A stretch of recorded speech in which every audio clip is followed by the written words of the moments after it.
আসসালামু আলাইকুম। আজকের ক্লাস আমরা শিখবো হচ্ছে চাপ এই দুইটা জিনিস শিখবো। এই দুইটা জিনিস হচ্ছে আপনারা অনেকে নাও বুঝতে পারেন। সেটা হচ্ছে যে আমরা a plus b whole square বা বিভিন্ন ধরনের সূত্র সংখ্যা এগুলো লিখে থাকি, ওইগুলো কীভাবে লিখবেন সেই কাজটা করবো। আমরা ফার্স্ট HTML টেক্সটটা লিখে ফেললাম। লিখে নেওয়ার পরে এখন আমাদের মেন কাজ হচ্ছে বডিতে আমরা লিখতে মানে আমাদের যত কাজ সব কাজ লিখবো। প্রথমে আমি চাপ দিলাম। চাপ দেওয়ার পরে ভিতরে কোনো একটা সংখ্যা দিতে পারি বা কোনো কিছু দিতে পারি। আমি 2 দিয়ে দিলাম।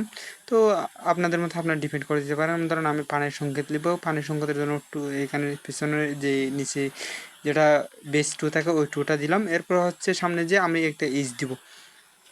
হ্যাঁ, এইচ দিব। ওটা আমরা রিলোড দিলে আপনারা দেখতে পারবেন কীভাবে শো হয়। দেখেন রিলোডের সাথে আছে এই H2 যে পানির সংকেত আছে ওইটা শো হয়ে গেল।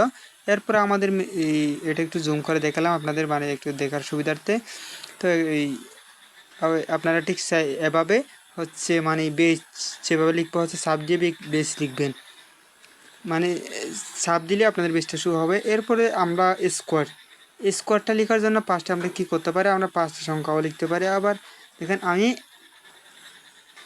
শুধুমাত্র স্কোয়ার লিখবো। স্কোয়ারের জন্য শুধুমাত্র এটা দিলাম সামনে। পরে আমরা চাপটা ইউজ করবো বলতে চাপের মধ্যে ওইখানে আমরা 2 দিব, মানে চাপটা 2 দেওয়ার জন্য দিচ্ছি। এরপর রিলেটের সাথে সাথে দেখেন এস এস এস 2 বেস তারপরে স্কোয়ার ওটা যেহেতু একসাথে হয়ে গেছে, এটা একটু উপরে নিচে করে দেওয়ার জন্য আমি টেক্স ইউজ করবো।